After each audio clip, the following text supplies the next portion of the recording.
Bem-vindos mais uma vez a mais um episódio de E aí, professor? Vamos continuar o assunto do episódio passado. Eu tenho certeza que as pessoas estiveram ansiosas para saber do que nós vamos falar. Eu espero que sim. Bem, pelo menos eu tô. Então vamos abrir com uma palavra de oração. Nosso Pai Celeste, é um privilégio poder estudar a Tua criação. Nós podemos apenas ficar deslumbrados com tudo que Tu nos destes e reconhecer que Tu verdadeiramente existes. Por favor, nos ajude a perceber isso e nos ajude em nossa conversa e também aos que nos assistem. Em nome de Jesus, Amém.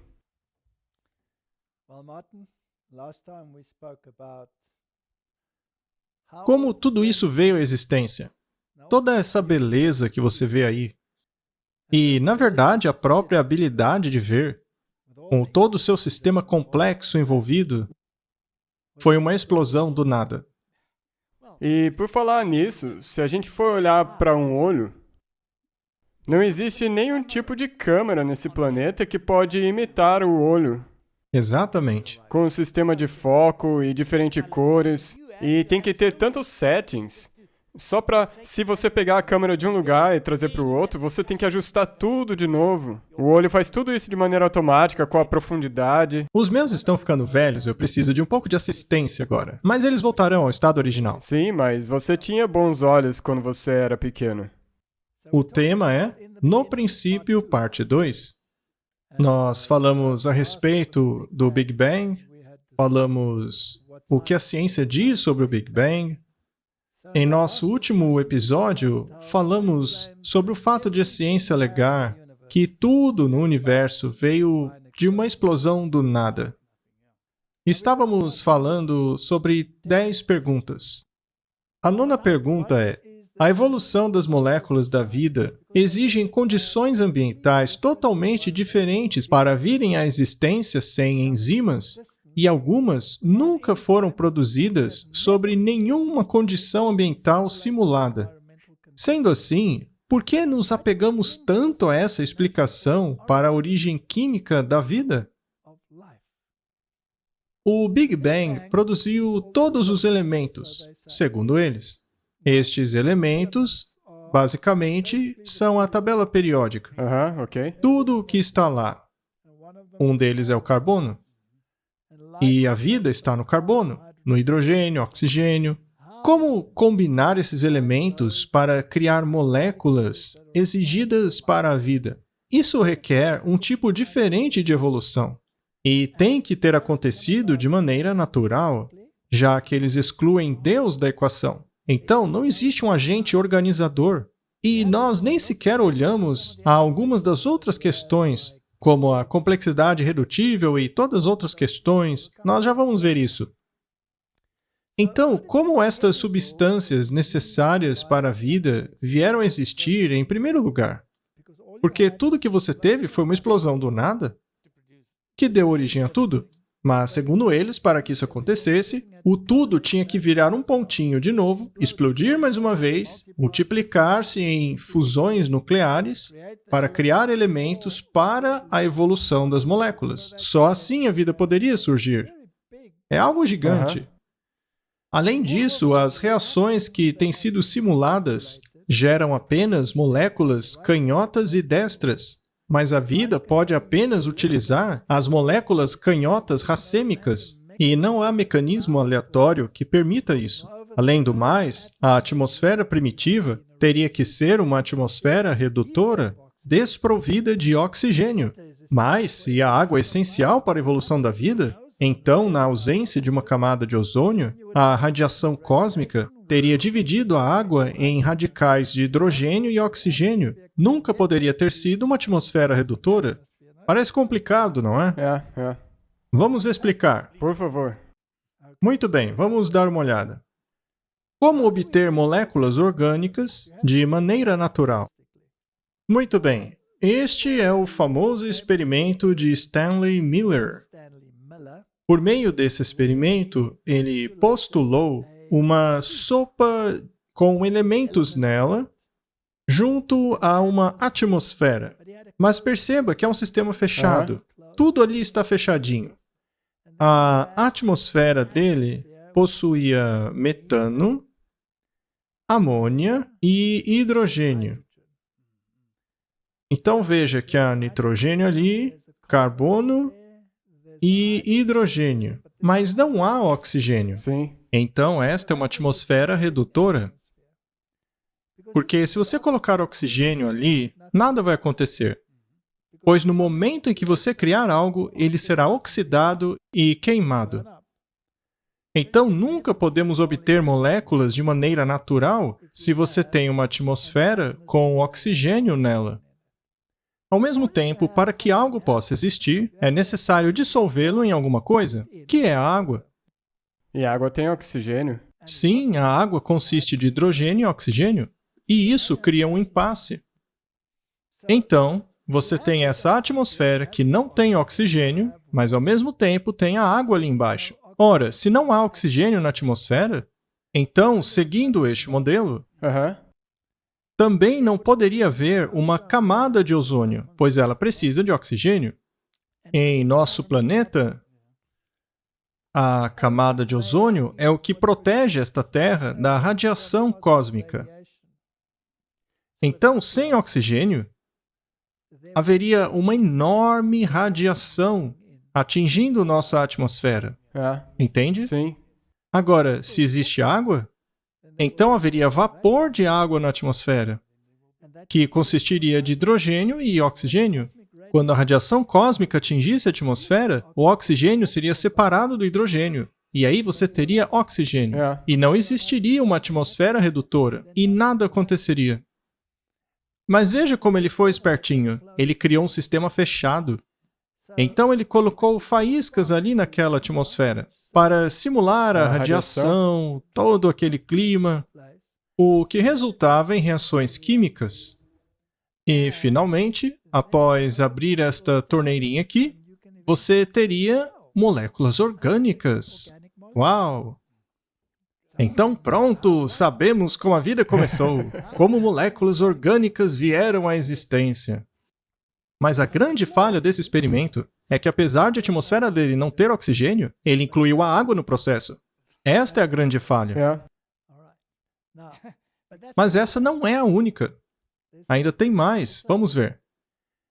Então, eles têm que presumir que a Terra primitiva possuía uma atmosfera redutora, porque assim que você acrescenta oxigênio, tudo que poderia possivelmente ser gerado seria destruído tão logo surgisse. E eles dizem ter uma ótima noção do que aconteceu há bilhões e bilhões de anos, não é? Enfim, vamos deixar isso para lá. Mas é isso que eles pensam. Muito bem, eles postulam que a atmosfera da Terra primitiva consistia de hidrogênio, amônia, dióxido de carbono, metano, nitrogênio e água. Ok, mas agora tem um outro problema, então. Você tem um problema, porque aí entra a radiação, que dividiria isso em radicais de hidrogênio e oxigênio. E aí você teria uma atmosfera oxidante. Mas apenas para excluir Deus do cenário, vamos supor que a água permanecia água. Agora eu pergunto, de onde veio essa atmosfera? Você tem que presumir que veio de uma atividade vulcânica, porque a Terra era um caldeirão fervente de magma aquecido, com um monte de gases sendo produzidos, e esses gases vulcânicos consistem de dióxido de carbono, dióxido de enxofre, ácido hidroclorídrico, nitrogênio e água. Mais uma vez, temos aí uma atmosfera oxidante. Essa atmosfera também não funciona. É necessário a primeira atmosfera. Então essa atmosfera, a primitiva, ela, de acordo com eles, só tem como resultado dessas atividades vulcânicas. Mas isso não é possível.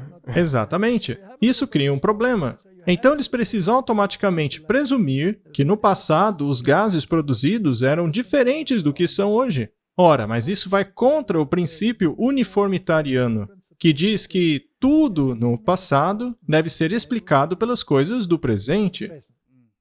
E aí?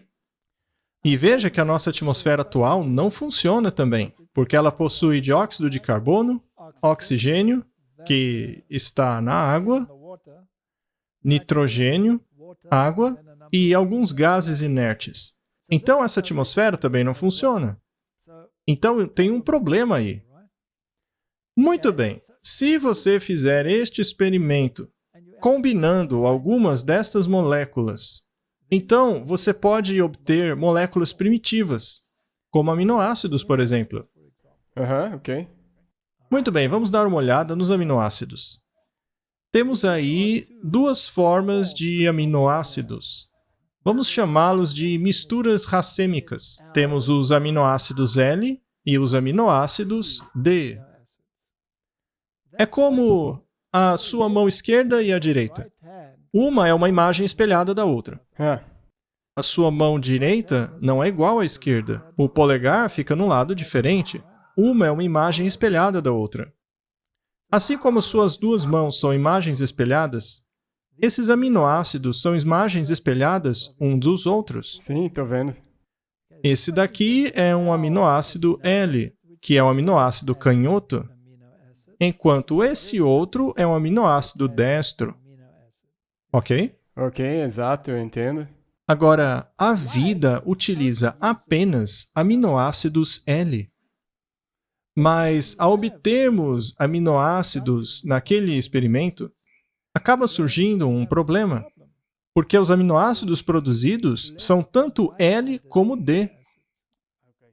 Há uma mistura de aminoácidos canhotos e destros, mas a vida utiliza apenas os aminoácidos canhotos. Então é necessário um mecanismo que selecione os aminoácidos. Isso exigiria uma enzima. Ok. Mas uma enzima é feita de aminoácidos. Então, como produzir os aminoácidos corretos, se para isso eu preciso de uma enzima que é feita de aminoácidos? Você consegue entender o problema? Problema gigante. É fácil dizer, eu gerei substâncias proteicas, mas elas são inúteis para a vida. É, exatamente. E tem um outro problema. Um aminoácido tem esse grupo aqui. É um carboxilo, COOH. E o primeiro carbono é o que o torna um ácido. O primeiro carbono, depois deste grupo aqui, se chama carbono alfa, Ok. o primeiro carbono. E então você tem muitos carbonos que podem ser alinhados depois disso, que seriam o beta, o delta, o gama, etc. São os aminoácidos.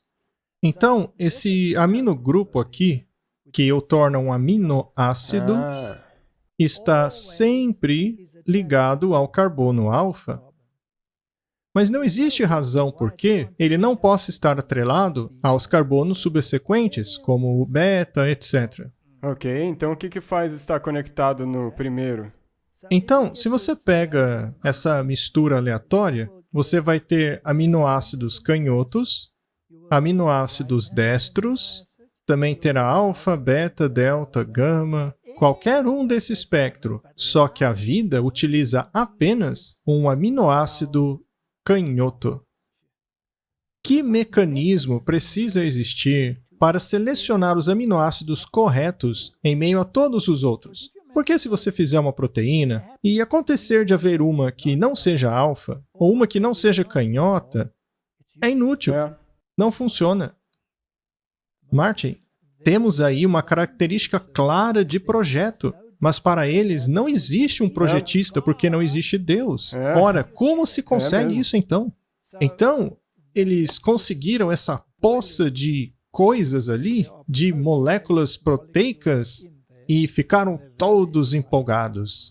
O tal do cientista lá, o Fox, conseguiu essa tigela cheia de substâncias proteicas que são inúteis para a vida, mas muito empolgantes porque é uma substância proteica. E veja que não existe enxofre ali. Não tem. E na atmosfera deles também não tinha nenhum enxofre. Mas alguns aminoácidos contêm enxofre. Como é que então isso surgiu depois? Porque o enxofre é necessário para os aminoácidos. Então é cheio de problemas. Você até pode conseguir uma substância parecida com proteína, mas é inútil. Sim.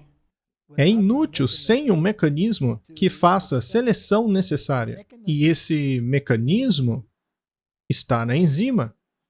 E uma enzima consiste de aminoácidos que se unem como uma proteína que pode ser somente a canhota alfa. E o problema é que é impossível conseguir isso de maneira natural. É como se algo tivesse que fisicamente escolher somente essas moléculas. Mas não há nada de onde escolher. Exato, de acordo com eles, E não tem. pode ser a enzima, porque ela não estaria formada ainda. E aliás, se você quiser realmente complicar as coisas, a sequência e estrutura das enzimas é codificada pelo DNA. E o DNA é constituído destas bases nitrogenadas: adenina, guanina, tiamina, citosina, e o RNA tem o uracilo também. Agora veja que essa é uma estrutura completamente diferente. Agora, a atmosfera que eles tinham para produzir os aminoácidos é incapaz de produzir tudo isso. Ok, então agora... É necessário outra atmosfera. E como seria possível uma outra atmosfera se esse planeta é um sistema fechado? Isso obriga eles a presumirem alguma outra coisa, como a vida ter vindo de fora daqui. Então agora não aconteceu mais aqui na Terra? Pois é, então eles se viram forçados a inventar uma outra teoria, que presume que a vida não teria surgido aqui. Essa teoria se chama panspermia. A vida veio do espaço sideral. Segundo essa teoria, alguns meteoros tinham as exatas condições necessárias para a geração da vida, e essas moléculas flutuaram para cá e acabaram caindo na sopa que estava borbulhando aqui na Terra. E foi assim que a vida surgiu aqui. Martin, você acha que eles estão na esfera da ciência ou na esfera da fé? Com certeza no campo da fé. Sim, porque agora até o espaço foi envolvido. Ah, com certeza. E como você mencionou, quase que o misticismo está incorporado aqui. Lembre-se, tudo tem uma imagem espelhada, mas não se pode usar essas imagens. E eu nem vou começar a falar sobre os açúcares. Nós apenas utilizamos o açúcar D. Não podemos utilizar os demais. E também são necessárias circunstâncias totalmente diferentes a fim de consegui-los. Então, como conseguir todos esses diferentes elementos? Sem a existência das enzimas, nada funciona. E alguns destes aqui nunca conseguiram ser gerados. Não importa em qual condição ambiental a simulação deles utilizou. Sendo assim, eles presumem que ainda não descobriram a maneira. Ah, então é por isso que essa não é a razão pela qual eles começaram o CERN? Aquilo foi para descobrir de que consistem certas partículas, que energia existe nelas e se existe um salto quântico, ou talvez até mesmo um buraco de minhoca. Bem, aí já começa a entrar na ficção científica misturada com ciência. E poderíamos nos explodir neste processo, segundo alguns dizem, mas vamos nos ater aos químicos. A conclusão é: para que a vida possa evoluir, são necessários todos esses elementos químicos. Agora, os livros escolares simplesmente apresentam esses experimentos dizendo, é isso aí, mas não explicam que os resultados não servem para nada. E tampouco explicam como tudo foi ordenado a partir do caos. Afinal, isso vai contra a lei da termodinâmica, pois tudo vai da ordem para o caos e não do caos para a ordem. Então, não é essa coisa certinha, como eles querem que você acredite. Nós também apresentamos a seguinte questão: como foi que a vida apareceu de repente nessa Terra, numa outra explosão? De repente, todos os animais apareceram. Logo no período Cambriano, a camada mais antiga de registros fósseis. De repente, todos os filos apareceram ali. Isso é uma explosão de vida. E como que a ciência escapa dessa? O equilíbrio pontual é o melhor que eles têm. Este artigo foi publicado em uma revista científica americana e diz assim: a evidência obtida pelo sequenciamento do RNA ribossomal 18S, moléculas que atuam na síntese da proteína de várias espécies, sugerem que muitos do filo, e lembre-se, um filo é uma categoria enorme de animais, apareceu quase que simultaneamente. Martin, evolutivamente falando, isso não é ridículo? Isso é 100% contrário ao que a evolução ensina. Deus falou e tudo passou a existir. O que é que a evolução ensina? Exatamente a mesma coisa. Exatamente a mesma coisa. Então você tem uma escolha entre duas opções. uma elimina Deus e a outra incorpora Deus. Mas eu admito, eu não sei de onde veio Deus. Eu também admito que não sei. Mas ele diz, eu sou. Exato. E eles dizem que também são. Porque o Deus deles é o nada, que explodiu e criou tudo. Então, de onde veio o nada, que acabou criando tudo? Ele apenas existia. Simplesmente é. Deus diz que ele é, e o nada deles também. Muito bem. Mas o quão rápido a evolução teria ocorrido? Outras descobertas continuam a salientar a velocidade e magnitude da explosão cambriana. Bowring e seus colegas nos deram recentemente nossas primeiras datações rigorosamente radiométricas para o evento, e aconteceu que rápido tornou-se muito mais rápido do que qualquer um havia imaginado. Na verdade, eles chamaram de evolução supersônica. Tão rápida que é impossível encontrar os fósseis intermediários, porque estão todos lá ao mesmo tempo. Ora, o criacionismo não ensina o mesmo? É exatamente a mesma coisa. Então, para que colocar milhões de anos no meio? Não é? E então eles fizeram uma confissão. A antiga literatura dizia que o nosso filo, ou seja, a Chordata, não teria aparecido até o período seguinte, o Ordoviciano, e que esta tardia evolução deve implicar um status avançado. Mas o Burgess Shale, ou seja, o Cambriano, já contém o Chordata. Então agora... Ou seja, o nosso filo já existia desde o início. A descoberta e descrição de Shen e seus colegas de um Chordata maravilhosamente e indubitavelmente preservado da ainda primitiva fauna de Shenjinyang agora sela o destino desse esforço equivocado de atrelar um caráter especial para nossa ancestralidade. Os Chordatas surgiram na explosão cambriana. Ponto final. Estava tudo lá desde o início. Será que eles falam disso em livros didáticos? De jeito nenhum. Não. Vamos explicar melhor. Isso daqui é o que encontramos na literatura. Eles chamam isso de árvores evolutivas. Por exemplo, se você pegar os répteis, temos os anfíbios. E a partir dos anfíbios, teria surgido o plesiosauro, assim como todos esses outros aqui. Os dinossauros também, com todos os seus tipos, o Triceratops aqui em cima, os répteis voadores, o Tiranossauro. Você consegue ver que todos teriam evoluído dos anfíbios, e lá em cima você tem os répteis modernos. Ok. Martin. Aqui embaixo temos os anfíbios. Saindo dos anfíbios, vamos subir aqui, direto para a tartaruga. A tartaruga e o cágado. Agora, Martin, você está vendo algum fóssil aqui no meio? Não. Não. Isso porque este cágado e esta tartaruga têm sido assim desde o início. Então, na verdade, não existe uma árvore evolutiva. Existe algum fóssil aqui embaixo? Não. Também não. Então isso vem da onde? Da fé. Da cabeça dos cientistas. Eles encontram isso nas rochas, estão todos no mesmo nível, e então eles elaboram tudo isso daqui, tentando te convencer de como tudo veio à existência. Então isso aqui é, como você disse, tirado apenas da cabeça. Esse é o gráfico que alguém desenhou porque ele acha que essa é a única explicação lógica para isso. Exato. Isso é chamado de árvore evolutiva. Mas, na verdade, uma vez que estão todos lá ao mesmo tempo, é uma grama evolutiva. Já que você pode pegar esta linha aqui e trazê-la até o início. E essa daqui até o início. E essa daqui até o início. Curiosamente, eles chamam esse aqui de fóssil vivo, porque ele nunca sofreu alteração, exceto pelo tamanho, que foi do grande para o pequeno. Então, na verdade, desevoluiu. Ele diminuiu. Ele sofreu deterioração. E a Bíblia diz que a Terra está se desgastando como uma roupa.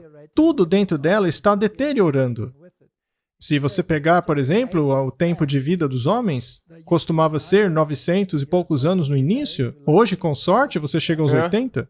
Então veja que há uma deterioração. viemos de homens de grande estatura para de pequena, a Bíblia está em harmonia com o registro fóssil. Exato. E se você for para a serpente, ou qualquer uma destas criaturas aqui, todas já existiam no início. Por isso que é uma grama, não tem nada de árvore aí. Não existe um ancestral comum. Isso é pura conjectura. E sabe de uma coisa? Eu lembro que o Selacanthus estava extinto. E eu acho que foi até aqui na África do Sul, numas O praias Smith aí, encontrou. que eles acharam. Exato, e esse peixe aí supostamente tem 320 milhões de anos. Mas não mudou nadinha desde aquela época até hoje. Não, porque era um peixe desde o início. O mesmo acontece com o esturjão, que tem aquelas escamas ósseas em suas costas. Aham. E, portanto, seria primitivo, mas a verdade é que a escama óssea é mais avançada do que uma escama normal. Então, tudo isso é blá blá blá. Muito bem. Me permita explicar como isso aconteceu. Temos aqui uma árvore evolutiva que eu poderia presumir, por exemplo. Considerando que a evolução iria do pequeno para o maior, poderíamos começar a nossa árvore pelo Chihuahua, porque é um cachorro pequeno. Ele, então, aumentaria de tamanho ao longo do tempo. Mas lembre-se, o registro fóssil mostra o oposto disso. Mas, enfim, temos aqui o nosso pequeno Chihuahua. E aqui, deste lado, temos as espécies de cães de focinho achatado, o Bulldog, etc. Então, ele supostamente teria evoluído do Chihuahua. Do outro lado, temos os cães de focinho comprido, e os de orelha comprida estariam em uma categoria separada. Veja que começa com este cão, com a orelha comprida, que vai ficando ainda mais comprida. E que, aliás, tem as pernas cada vez menores também. Aqui nessa outra categoria, que poderiam ter evoluído mais ou menos assim. Muito bem, isso parece ser muito lógico, mas é totalmente sem sentido. Uma vez que todos evoluíram do lobo. O lobo possui toda essa capacidade genética aí. Vejamos o cavalo. Esta aqui é a árvore evolutiva. Ela começa com Hiracotério e eles prosseguem na sequência até finalmente chegarmos no cavalo moderno aqui em cima. E eles mostram como as patas foram mudando até se tornarem... Bom, esse aqui é um tipo alemão, mas tudo bem. Agora, Martin, o que é interessante é que isso, mais uma vez, é pura conjectura. Porque todas essas criaturas existiram ao mesmo tempo, assim como os cães. Quando você pega a variação de cavalos, na tentativa de dizer como evoluíram, eu partiria do menor para o maior. Acontece que isso é variação natural. Já está nele isso. Variação natural. O sequenciamento por tamanho vem somente da minha Puramente cabeça. da cabeça de alguém. Não é necessariamente assim. Certo. Agora, veja os seres humanos. Hoje não existe reconhecimento facial? Sim. O que quer dizer que há rostos diferentes. Sim. Não seria óbvio concluir que Deus ama a variedade? Ah, com certeza. Muito bem. E como a ciência entende a variedade que existe na genética? Eles têm que presumir que todos esses mecanismos maravilhosos que geram a variedade vieram simplesmente a partir do acaso. Ao acaso. Mas eles são tão complexos, como veremos a seguir, que só podem ter sido planejados. O problema é que eles não podem de jeito nenhum aceitar um criador. Isso é um problema. Veja, por exemplo, a evolução do homem. Eles têm tanta certeza de que evoluímos dos Australopithecus. Pithecus significa primata.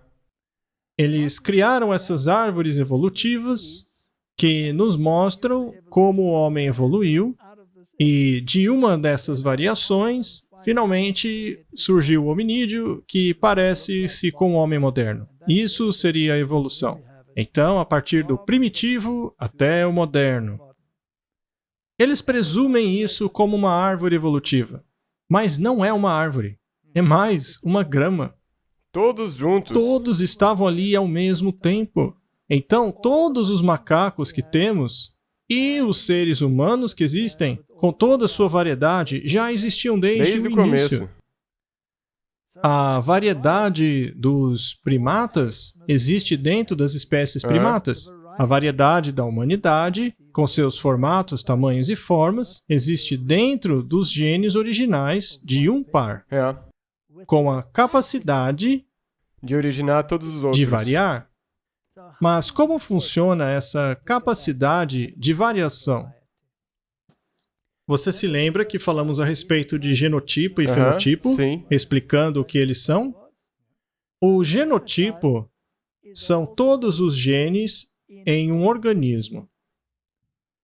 E o fenotipo são todos os traços visuais expressados pelos genes. Então, o fenotipo é a sua aparência e o genotipo são os genes que determinam essa aparência. Sim. Agora, eu não saberia o que está escrito neste livro até que eu o lesse. Até que você abra ele. Certo? Então, a seleção natural não pode fazer nada com o meu livro. A seleção natural não pode melhorá-lo. A seleção natural não pode melhorar este livro sem conhecer o seu conteúdo. É necessário que algo inteligente leia o livro para ver o que está nele, certo? A seleção natural não atua nesse nível.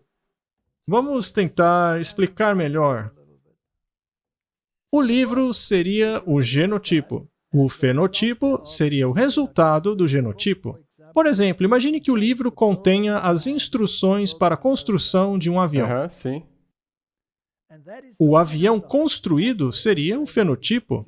E entre as instruções e a construção final do avião, existem várias etapas. Tem um bom número de coisas. A primeira delas é que alguém precisa ter escrito as instruções. Sim. Ok. Mas para eles não existe Deus. Não.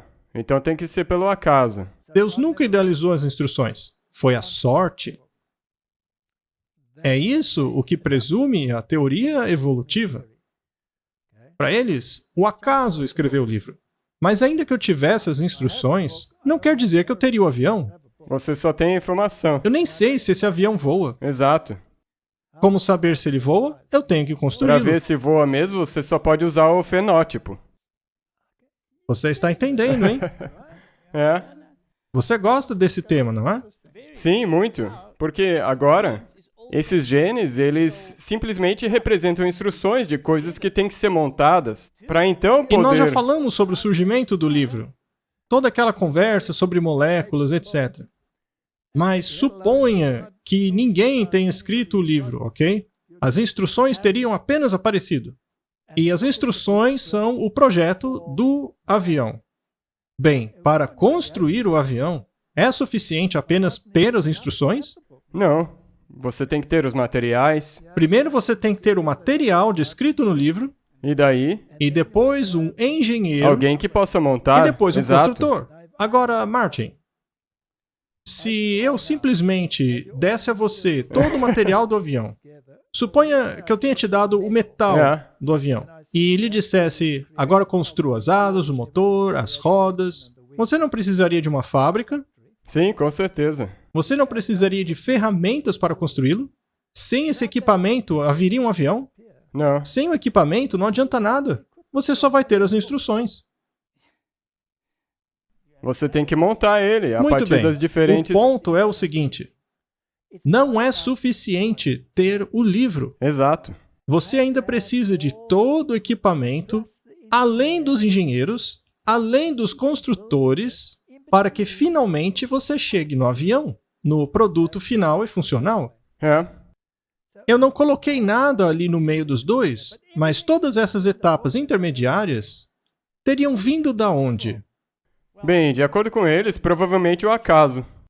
Exato, porque a seleção natural não atua nesse nível. Ela só passa a atuar depois que o avião já está construído, certo? Então, não basta que eu diga, eu criei os parafusos do avião. Pois os parafusos, sem a instrução, não valem de nada. Você ainda precisa de um projetista, de uma fábrica, para finalmente ter o produto, para então testar se ele voa. A seleção natural só atua quando existem opções para serem selecionadas. Eu não posso selecionar algo se eu só tenho uma opção. Então não Exato. basta que isso aconteça uma vez, mas precisa acontecer quanto? Milhões de vezes. E você ainda tem que ter algo que possa produzir a próxima geração, ou seja, tem que ser macho e fêmea. Quanta fé é necessária para acreditar nisso? Não é? Muito bem. Então a seleção natural exige a existência de mais de uma variante. É. Sendo assim, precisamos de um monte de instruções, livros diferentes, códigos genéticos diferentes. É uma informação muito complexa. Além disso, precisamos do equipamento para construção, para finalmente termos um produto para testá-lo. E tudo isso sem intervenção nenhuma de inteligência. Está fora de cogitação. Todas essas etapas extremamente complexas são pura sorte. Vamos elaborar um pouco essa questão do livro. E, aliás, esse livro aqui em minhas mãos é extremamente importante. E esse livro diz, na verdade, quem que é esse tal do acaso? Sim, o arquiteto do acaso, não é? Ele está presente desde o início, mas ninguém liga para ele. Então eu vou colocar o livro de volta. Muito bem, o que é que está escrito nas instruções para que você tenha a sua aparência? Tem que ser... Porque você é formado a partir de uma única célula. Metade da informação do seu pai e metade da informação da sua mãe. Isso é misturado de maneira milagrosa e se torna um. Então, essa informação é processada e utilizada em uma fábrica, que já está pronta ali. Alguém deve ter idealizado essa fábrica, pois seria necessária informação para construir a fábrica em si. Então, além da informação que já estava naquela célula, tinha que existir uma fábrica pronta. E a fábrica apenas seguiu as instruções, e segundo eles, ninguém planejou isso. Essa informação estava no DNA e a fábrica estava no restante da célula. Então, você precisou pegar a informação no DNA e transcrevê-la para que ela saísse da célula até a fábrica. Essa transcrição é chamada de mRNA, que é uma cópia da informação ali do DNA. É uma cópia espelhada. A cópia espelhada é a informação daquilo que deve acontecer. O que está no DNA é o inverso daquilo que tem que acontecer. É bastante complicado. O acaso é um arquiteto maravilhoso. E depois disso, ainda é necessário que haja uma fábrica. E, coincidentemente, existe uma. E a informação para a existência dessa fábrica já estava ali no DNA, pois sem essas instruções, nem fábrica haveria. É fascinante. Continuando. Após a informação ser encaixada ali, uma cópia daquilo é colocada no ribossomo. A informação, então, é lida e produzida uma proteína. E, como já disse, apenas os aminoácidos canhotos e alfa foram selecionados, ignorando todo o resto. É uma máquina muito inteligente, não é?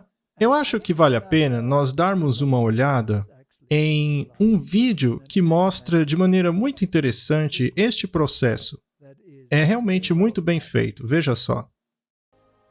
Por meio da computação gráfica, nós podemos entrar nesse maravilhoso sistema.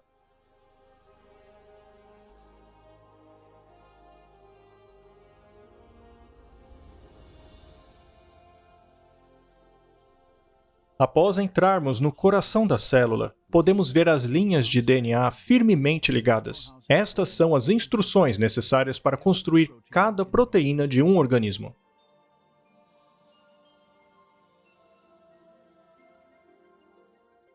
Em um processo chamado de transcrição, uma máquina molecular primeiro desenrola uma seção do DNA, para assim expor as instruções genéticas necessárias para a construção de uma molécula de proteína específica. Então, outra máquina copia essas instruções para formar uma molécula chamada de mensageiro RNA.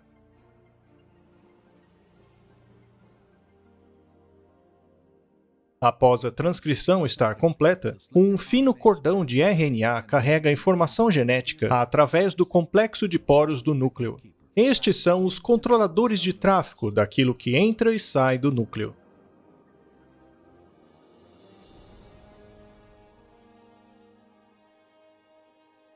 O cordão de mensageiro RNA é direcionado a uma fábrica molecular de duas partes chamada ribossomo. Após anexar-se seguramente a ela, começa o processo de tradução.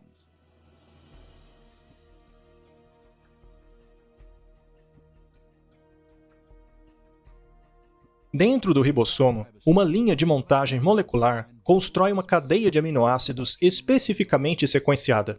Esses aminoácidos são transportados a partir de outras partes da célula e então ligados em cadeias de centenas de unidades. É a sequência desses aminoácidos que determina o tipo da proteína fabricada.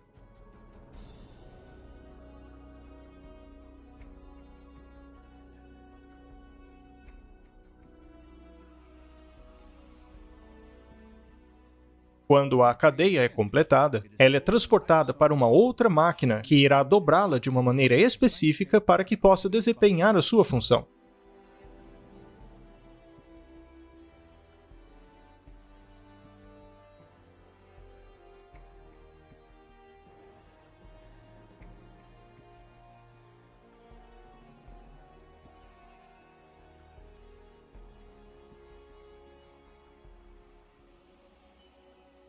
Após a cadeia ter sido dobrada em uma proteína, ela então é liberada e conduzida para uma outra máquina molecular, para o exato local onde será utilizada.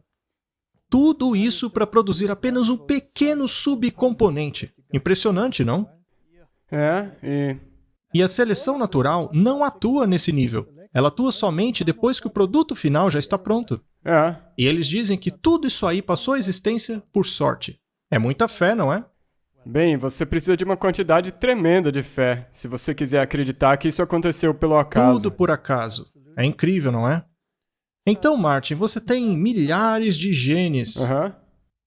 E você cria milhares de tipos diferentes de células. Não apenas um tipo de célula. E isso por si só já é outro grande problema para eles. E como saber quais genes ativar e quais não ativar? Algumas vezes existem alelos, em outras palavras, cópias de certas informações, cada uma com uma variante diferente da mesma coisa, para que assim haja variação. E se você misturar a isso a questão dos dois sexos, a questão fica ainda mais complexa. Mas tudo isso é por acaso. São necessários mecanismos não apenas para ler o DNA, mas para controlar os genes, que determine quais devem ser lidos. Além disso, são necessários ativadores para ligá-los. Seria como ligar um interruptor de luz. Sim. É necessário ter alguém para ligar aquilo. Exato. E é necessário um botão. E se existem duas luzes, são necessários dois botões. Um para ligar, outro para desligar. Você está entendendo? Exato. E como surgiu tudo isso? É que nem esse vídeo aí. Todo esse DNA e essas coisas aí, tudo bem. Mas aí tem a máquina. De onde que veio essa maquinaria? De onde veio? Surgiu tudo por acaso. Além disso, temos as transposições. Um transposon é uma peça de DNA que pode ser removida de maneira precisa de uma peça de DNA e inserida em outra peça. Mas tem que ser um processo muito preciso, porque se houver um pequeno erro nessas mensagens, no DNA, toda a mensagem é destruída, pois a sequência está corrompida. Se corrompe. Tudo foi corrompido. É como remover uma letra de uma palavra. Ela não faz mais sentido e deve ser descartada. Então, todos esses mecanismos são extremamente precisos. Eles não podem errar. Do contrário, não serve para nada. Como isso veio do nada? Foi sorte, dizem eles. Você pode ir de um rato pequeno para um rato gigante apenas com uma ação. Um transporte de um gene para uma outra posição. Digamos, por exemplo, que o hormônio do crescimento seja lido com mais frequência nessa posição do que nessa posição. Então você vai ter um rato maior. Ok, entendi. Isso permite adaptações a mudanças de ambiente. Eles podem se tornar maiores ou menores, dependendo do ambiente. é um mecanismo extremamente complexo e preciso, mas ele surgiu do nada, sem a intervenção de inteligência. E o que dizer então da epigenética? Eu não quero entrar em muitos detalhes, mas a epigenética é uma maneira de até mesmo transferir traços de caráter, comportamentos de uma geração para a outra. No passado, pensávamos que a única coisa transferida de uma geração para a outra era a informação física, o hardware, aquilo que você é, a sua informação genética. Mas através da epigenética, na qual não vamos nos aprofundar muito, existem várias palestras falando disso por aí. A epigenética torna possível que comportamentos, por exemplo, se uma pessoa tem inclinação à ira, ou para qualquer outra coisa. Então isso, na verdade, está no genótipo. Genes que podem ser ativados e desativados para transmitir certas inclinações. E o interessante é que se você parar aquele comportamento específico, alguma coisa ruim, por exemplo, pode levar 2, 3 ou 4 gerações para livrar-se daquilo. Então você pode herdar traços ruins de caráter dos seus pais. Mas não significa que você está preso a eles, você tem que mudá-los. Se você tem tendência para irar-se, se você herdou a ira pela epigenética, veja, a Bíblia diz, até a 3ª e 4ª geração, vocês terão que lutar com algumas dessas coisas. Então, até isso está em harmonia com a ciência. Mas esse mecanismo complexo, no qual certos genes são ativados e alguns suprimidos, por exemplo, se você tem propensão na sua família para câncer de mama, e você sabe que o estímulo para o câncer de mama é comer certos tipos de comida, por exemplo, fritura, etc. Se você tira aquilo e não come mais, apesar de você ter a propensão, é possível adormecê-la. Isso por meio desse processo que eu acabei de mencionar. Mas se você fizer a coisa errada, você vai ativar aquilo. É um mecanismo complicado, nós não vamos nos aprofundar nele. Mas o importante é que a variedade que existe no mundo foi uma variedade pensada, coordenada, muito precisa. Ela está nos genes e não é submissa à seleção natural. Muito bem, vamos falar a respeito de outro ponto aqui, a complexidade irredutível. Eu vou explicar melhor. Há coisas que só funcionam se já tiverem todas as suas peças. Sim, do contrário não funciona. Se você tirar uma pecinha, já não funciona mais. Um relógio não pode começar a funcionar de maneira gradual e progressiva. Ou ele funciona ou não funciona. Biologicamente falando. Sim. Um relógio. Será que ele começou a funcionar aos poucos? Não, porque ele é irredutivelmente complexo. Vamos dar uma olhada em algo que é irredutivelmente complexo. Nós não vamos nos aprofundar em detalhes da ciência, porque seria muito complicado. Estamos falando a respeito da filosofia, do princípio por trás disso, mas apenas por curiosidade. Temos aqui um artigo revisado de um jornal científico. Estrutura e função do motor bacterial flagelar bidirecional. Ok. Agora, um organismo unicelular pode ter uma pequena estrutura parecida com uma cauda, chamada de flagelo, que gira e faz o organismo se locomover. E produzimos milhões delas, como os espermatozoides. Eles têm um pequeno motor de flagelo, que o permite nadar até o óvulo, até finalmente fundir-se a ele. E com a fecundação, surge a próxima prole. Agora, esse motorzinho, esse pequeno motor, ele não pode começar a funcionar aos poucos, devagarinho. Senão não funciona. Vamos ler então o artigo, não para nos aprofundarmos nele, mas apenas para pegar a ideia. Aqui está o resumo. O flagelo bacteriano é uma organela locomotiva que propulsiona o corpo da célula bacteriana em ambientes líquidos. O flagelo é um complexo supramolecular composto de cerca de 30 proteínas diferentes, consistido de pelo menos 3 partes. um motor rotatório, uma junta universal e um filamento helicoidal. O motor flagelar do E. coli e da Salmonella são movidos por meio de uma diferença potencial eletroquímica internamente direcionada de prótons ao longo da membrana citoplasmática. Ou seja, ele precisa de combustível, como qualquer motor.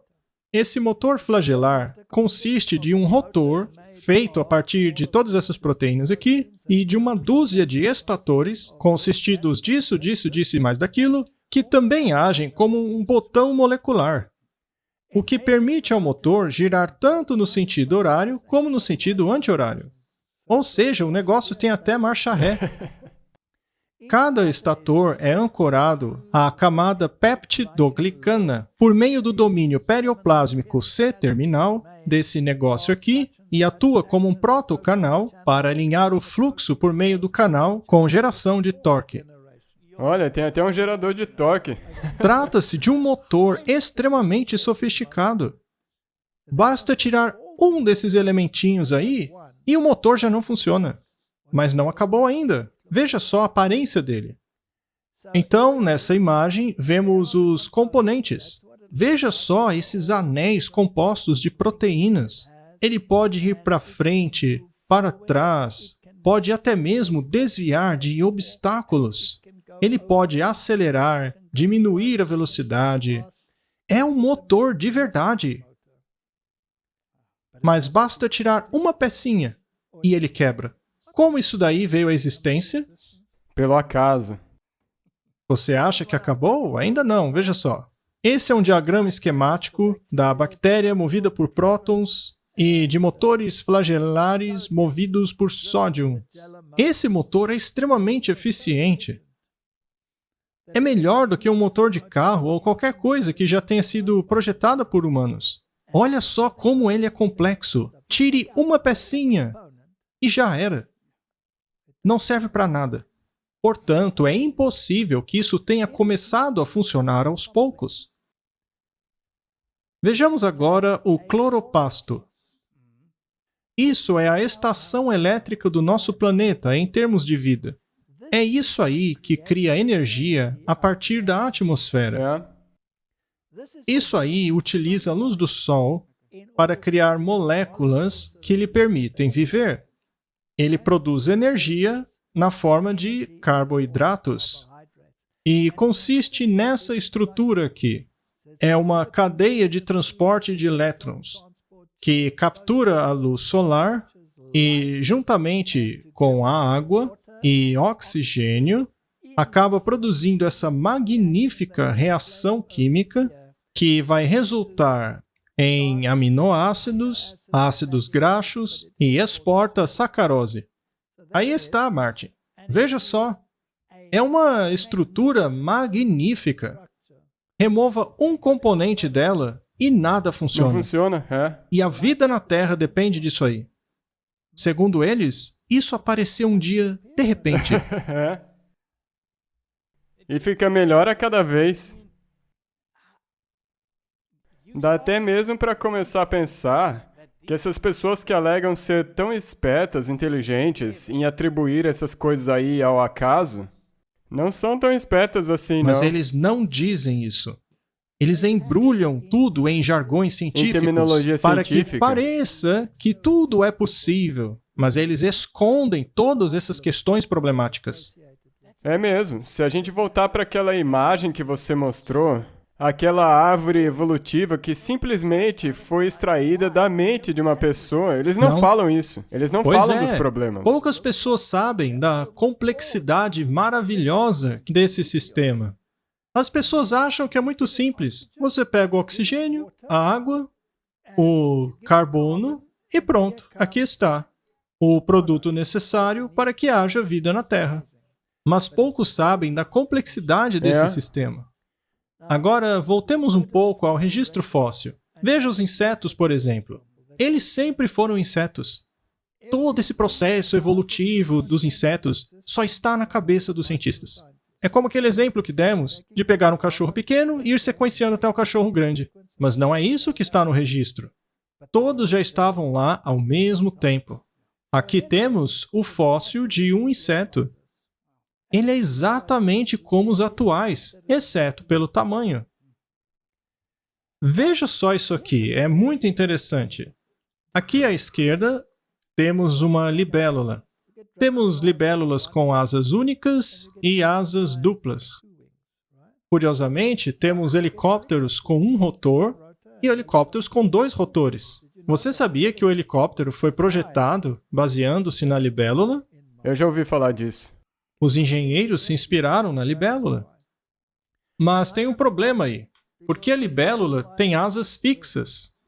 Por outro lado, os besouros, por exemplo, possuem asas dobráveis. Elas ficam escondidas debaixo de uma carapaça que as protege. É como uma garagem.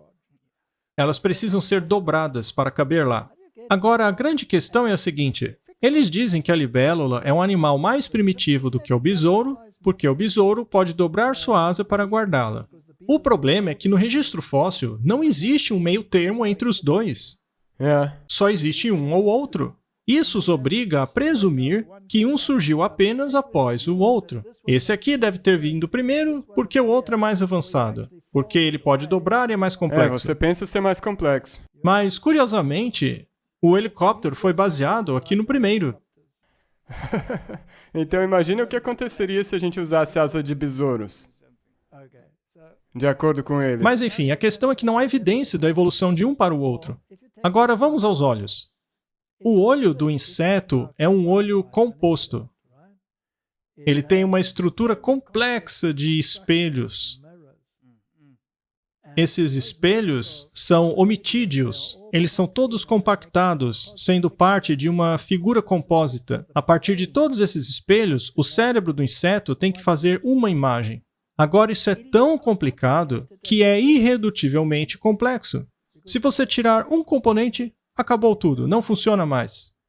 Mas como isso não fosse o bastante, o inseto ainda precisa de um computador para interpretar todos aqueles sinais, para transformar aquilo em uma imagem virtual, correto? De onde veio esse computador? Quem programou esse computador? Temos aqui um inseto dentro de um âmbar, é um fóssil.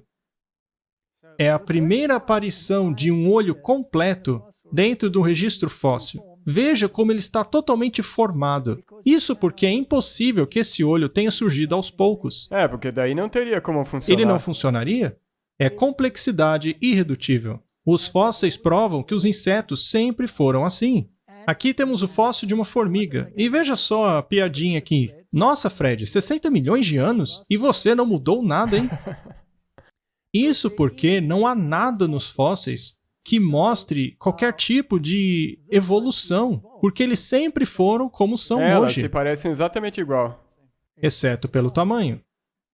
Sendo assim, a variação são modificações no genotipo, que resultam em mudanças no fenotipo, e ocorrem, por acaso, através de mutações. Essas mudanças são aleatórias, não têm nada a ver com a seleção natural. É somente após o resultado final que a seleção natural pode dizer este serve e este não serve. A recombinação genética é produzida pela fertilização e pela meiose, que é uma seleção independente e cruzamento, para que ocorra a variedade. Nesse processo, veja, uma das borboletas é macho e a outra é fêmea. Precisa ser assim para ter variedade. E como isso acontece? Pelo acaso. Porque a variedade é produzida pela combinação de macho e fêmea. Só que toda a informação que constitui um macho e toda a informação do que constitui uma fêmea já precisa existir para que haja variedade. É a questão do ovo e da galinha. Enfim, temos aqui os cromossomos. Um deles é do pai e o outro é da mãe. Certo? Eles serão divididos em componentes e então vão trocar informações. O que, por sua vez, vai se parecer com isso aqui. O vermelho veio do pai e o azul veio da mãe. E eles vão trocar informações. No fim do processo, você terá um pouquinho do azul e um pouquinho do vermelho. Um pouco do azul, um pouco do vermelho. E esse é o processo do cruzamento. É algo estupidamente complexo. Um errinho e você vira um repolho. Martin, o objetivo disso é aumentar a variedade da prole. Mas a única coisa que a seleção natural faz é selecionar se uma variedade vai continuar ou não. Então, todo esse processo surgiu pelo acaso. Veio do nada. Você não faz ideia de quão complicado isso é. Tudo tem que ser feito de maneira extremamente precisa. Você precisa de uma enzima que corta o DNA do seu pai no lugar exato. E corta o DNA da sua mãe também no lugar exato, para depois unir os dois para que a mesma informação continue, só que de uma maneira variada.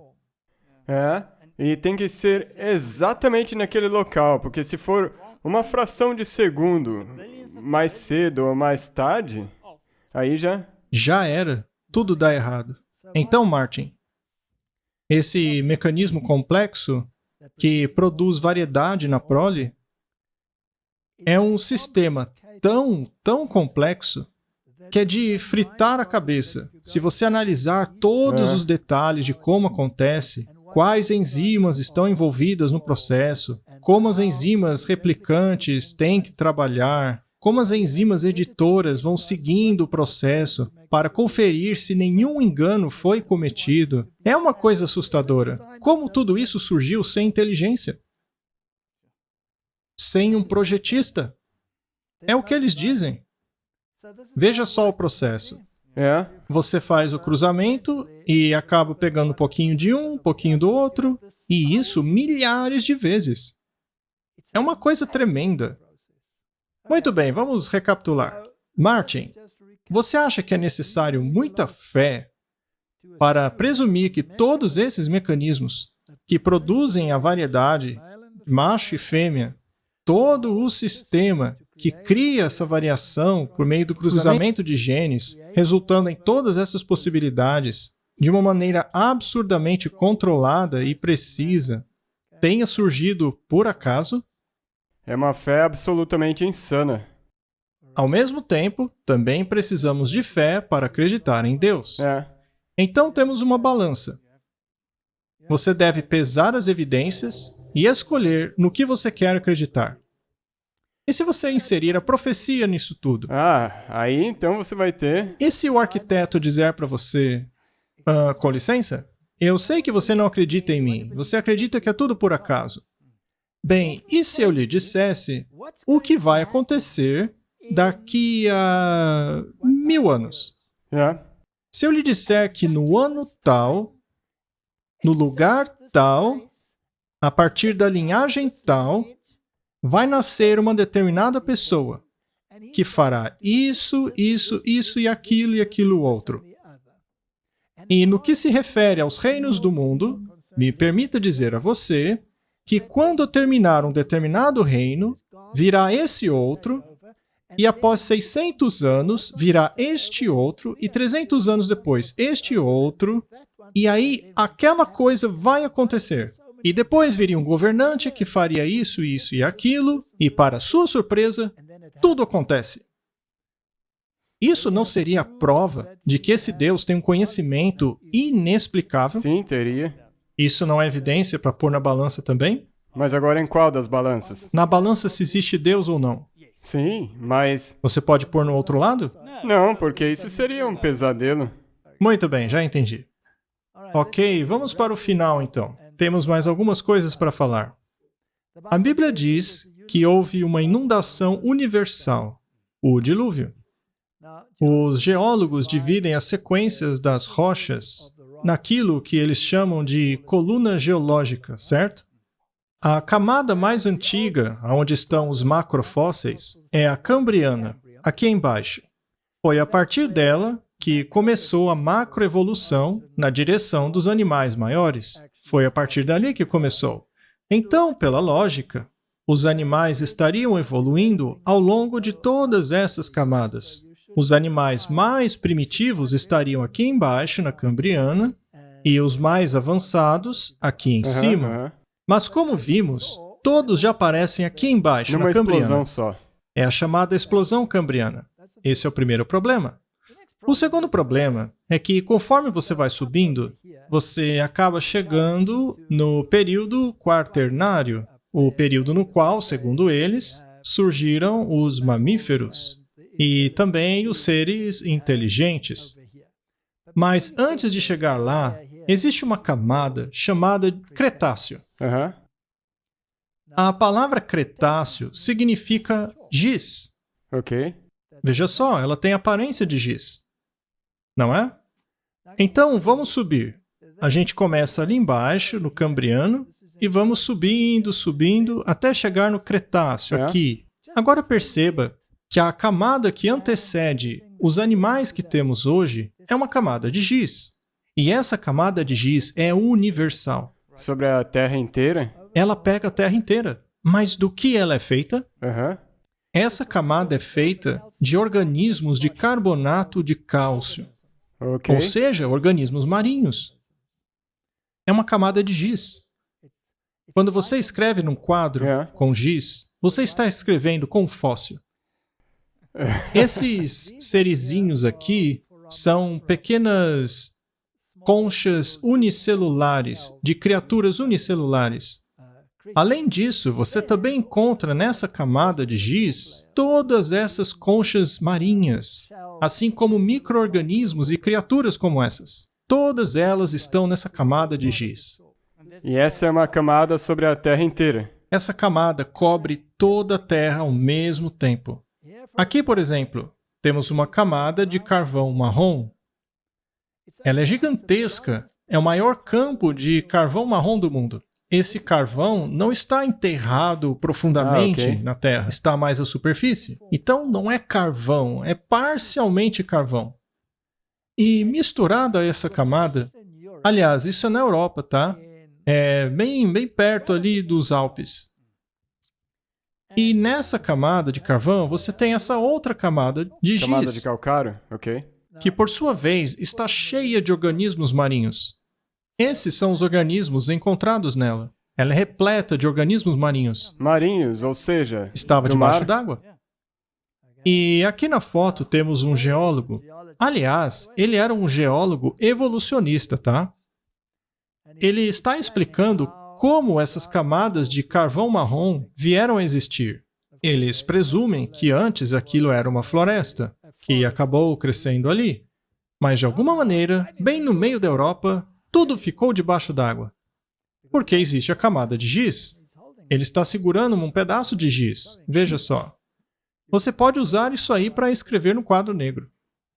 E o curioso é que se você cavar ali naquela floresta, você vai achar isso daí. Isso quer dizer que o mundo inteiro já esteve debaixo d'água. Apesar de haver uma camada bem no topo provando isso, para eles não houve dilúvio. E também é interessante que, ao analisarmos o resto do registro fóssil, nós encontramos cemitérios. Sim. Cemitérios de mamíferos, por exemplo. E esses animais estão todos misturados, desse jeito aqui. Aqui você tem cavalos, roedores, tudo misturado juntinho. Então, com certeza, eles não simplesmente foram e decidiram morrer todos juntos. O que foi que misturou os ossos deles e os colou juntos? Só pode ter sido uma catástrofe que arrastou todos ao mesmo tempo. Exatamente como o dilúvio faria. Mas eles não creem, mesmo com a camada de giz provando isso. Agora, veja que interessante. Aqui nós temos um cemitério de baleias, localizado ao norte do Cerro Blanco. Neste local existem centenas de baleias enterradas. Você consegue ver uma baleia aqui? E mais outra ali? E sabe o que é interessante? Elas apontam na mesma direção. Ora, será que elas morreram olhando na mesma direção? Isso é catastrofismo. Foram todas enterradas ao mesmo tempo. Isso está em harmonia com o dilúvio da Bíblia. Exatamente. Mas eles não creem. Isso foi por acaso. E, curiosamente, hoje em dia, as baleias não fossilizam. Não. Elas encalham, se decompõem em milhões de pedaços, são imediatamente comidas por outros animais e simplesmente somem. Podemos achar até fragmentos delas, mas aqui elas estão enterradas inteiras, instantaneamente, assim como os dinossauros. Você também encontra cemitérios de dinossauros apontando para a mesma direção, assim como troncos de árvore petrificados, todos fluindo na mesma direção. Você também vê peixes assim. Você vê isso em qualquer coisa no registro fóssil. Isso é a prova de que houve uma grande catástrofe. Como você disse, até mesmo os peixes. Teve que ser algo muito rápido. Um depósito sedimentar enterrou esse peixe no meio do nado dele. E ele tinha que ser privado do oxigênio imediatamente. Do contrário, ele entraria em decomposição. Mas, muito bem. Pergunta 10. Se a probabilidade de qualquer um desses mecanismos ter vindo à existência por acaso, considerando a sua complexidade, é tão infinitamente pequena, até mesmo não existente, então por que a teoria da evolução não é classificada como uma fé ao invés de ciência? Eu acho que nós já demonstramos que sim. É fé. Com certeza é fé. A Bíblia diz: escolham hoje a quem vocês querem servir. Se quiserem servir os deuses que os seus antepassados serviram do outro lado do rio, então sirvam. Se quiserem servir Gaia, a deusa do naturalismo da natureza, então sirva. Mas se quiser servir o Deus da Bíblia, então sirva. Mas agora eu pergunto: existem evidências mostrando que o Deus da Bíblia é real? Sim, e também especialmente através das profecias que confirmam isso. A Bíblia diz: assim os céus e a terra foram concluídos, e todo o exército que neles há. Isso não está em harmonia com o que revela o registro fóssil, considerando a complexidade de tudo? Com certeza, os cientistas têm um termo para isso. Isso aí é complexidade irredutível. Muito bem. Quando a Bíblia diz que no princípio Deus criou tudo, quando a realidade mostra evidência após evidência de que Deus está envolvido na vida deste planeta, que todas as coisas surgiram pelo seu intermédio, quando a Bíblia diz que o planeta está gemendo por causa das circunstâncias geradas pelo pecado, e que este planeta anseia por uma nova criação na qual não haja morte, nada desse tipo. Ora, não estamos pesquisando o DNA hoje na tentativa de desenvolvermos a vida eterna? Sim. Mas a vida eterna está nesse livro. Eu acho que eles têm tentado isso desde que a morte foi introduzida. Sim, desde então. Todos querem saber o que causa a deterioração do DNA. E sabe o que é fascinante? O nosso DNA deteriora ao longo do tempo, não é? Mas o nosso espermatozoide, até mesmo na minha idade, é capaz de produzir uma prole viável. O que torna isso possível? O que foi que Deus colocou dentro dessas coisas? Martin, eu cheguei a uma conclusão. Dados todos os fatos arqueológicos, históricos, interpretações proféticas, mais a história da nossa origem, do dilúvio e da Bíblia, tudo isso torna a Bíblia o livro mais confiável do universo, assim como o livro mais atacado também. E na verdade você pode adicionar nesse grupo aí os fatos científicos. Os fatos científicos que nós acabamos de mostrar, eles explicam isso a partir do acaso. Na verdade, isso prova que Deus é o Criador. Deus é o Criador, ao menos na minha opinião. Assim, os céus e a terra foram concluídos, com tudo que neles há. Esse mundo vai acabar logo. E junto com ele, vai acabar essa tragédia chamada de pecado. Então haverá novos céus, nova terra, nos quais habita a justiça. Não mais haverá dor, sofrimento ou morte. E nós veremos o Criador face a face, o projetista de tudo, aquele componente que eles não querem ver, que explica como tudo passou a existir e transformado naquilo que vemos hoje. Vamos orar. Amém. Querido Pai,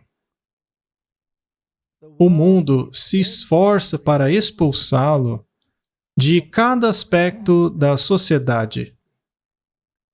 E em breve, a humanidade irá perceber que este é o caminho da perdição. Ela cairá numa outra armadilha. Ao escolher seguir uma linha de raciocínio contrária à palavra de Deus. O Senhor nos deu tantas evidências de que a sua palavra é confiável. Ajuda-nos a confiarmos não no homem, mas na tua palavra. Essa é a minha oração, em nome de Jesus. Amém. Amém.